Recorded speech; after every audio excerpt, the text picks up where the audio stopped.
Hello, I'm Sophie D'Souza and welcome to my channel, Sophie Stained Glass. If you're joining me for the first time today, you're very welcome. Check out all the other videos.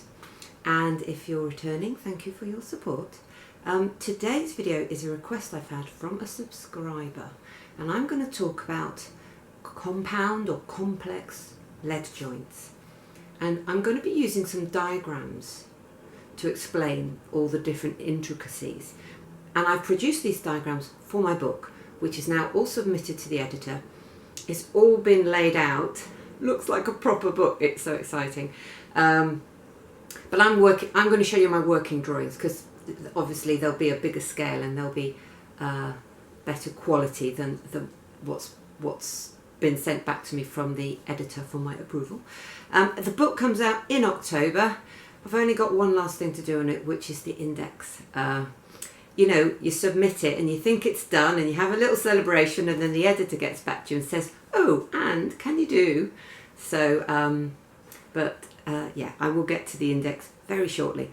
So I will reposition the camera so it's looking at my computer, and we'll get on and talk about lead joints. So this is the joint we're going to be looking at first, and it's the sort of joint you are quite commonly going to come across. So let's focus in on a couple of ways of dealing with it. If you're familiar with mitering, perhaps from working with wood or another craft, this is a very intuitive way to have three pieces meet together. Quite a lot of fiddly cutting, but you can see how it's all coming together. I would say, if you can solder and cover small gaps, you don't need it to meet as sort of smartly as that.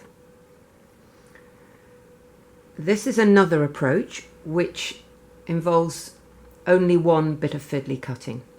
So these are butt jointed, and you could also take this piece to here and then cut this at an even sort of longer angle, but might be a bit messy because the point's going to end up here. So, you know, that is one other approach.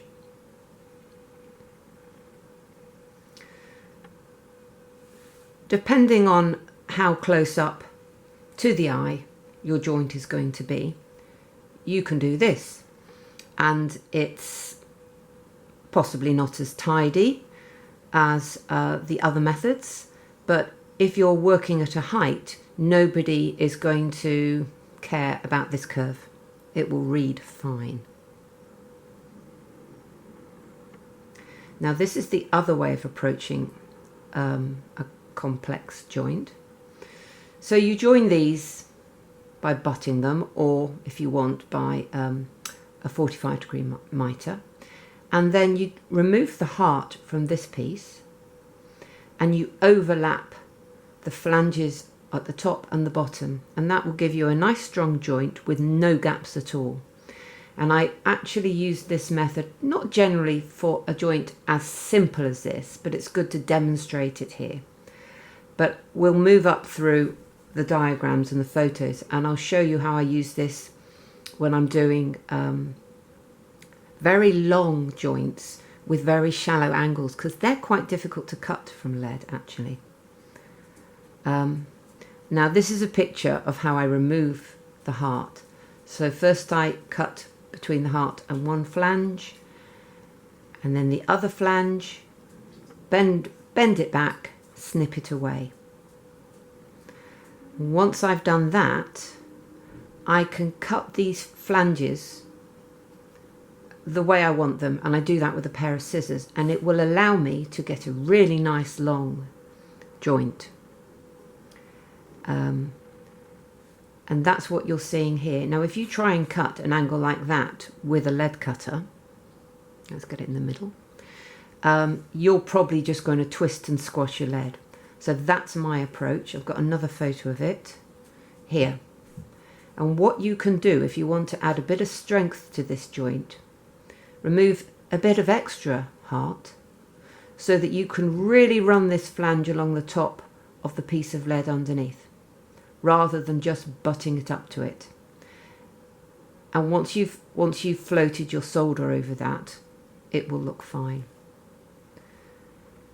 Now,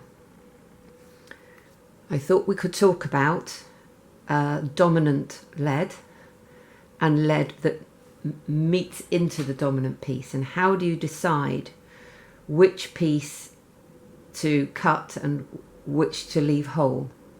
So I have drawn this out, and we are going to look at just this part of this design and focus on these joints, this being the most complicated. So I have drawn this out in different colours in order to show which pieces of lead have got what angles and what goes into which piece of lead to meet it. So I have opted to take this piece up to the top there and then mitre both sides of this. I have then taken this piece across, mitring it into here, taken this piece across, mitring it again. I'm going to have very similar joints here. And then these pieces are echoing each other as they go into it. Now, there isn't really a right or wrong way to approach these. You just have to sort of deconstruct the design in your mind. And I like to try and make things symmetrical, so I would mirror this lead work on the other side and reproduce the joints in the same way. This was a design I did in somebody's house, and it's got quite a few flowing lines. Now I've decided to make this lead line here the dominant one, therefore I cut this line in between. I could have made this the dominant line and cut this. I could have taken it halfway along to here and then had that go over there. And really you've just got to have a plan in your mind, and it will partly be to do with how you're fitting the glass in. So if I start in this corner and I've put this piece of glass in, when I cut this lead, I have to remember to cut it long enough, not just to end here, but to go all the way to this side here. If I cut it here, then I will have had to have remembered to make this lead line the long one. So as you're cutting your lead, you've got to, and fitting your glass in, you've got to remember where your lead's ending up, because you want the smallest number of joints. You don't want joints in your panel that you don't need. So you don't want to cut it 4 ways here. So there it is, a little whiz through lead joints, complex compound lead joints, and how to approach them.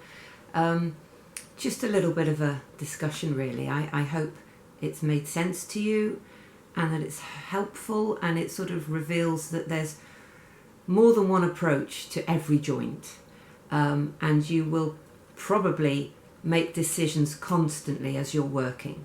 And if you are good at soldering, you can cover a multitude of sins with your joints. I'm sure I've got a video up about covering up gaps with solder, and that's perfectly acceptable. The solder will be stronger than the lead, although obviously, you know, try and keep your joints neat if you can. So thank you for watching, and please like, comment and subscribe.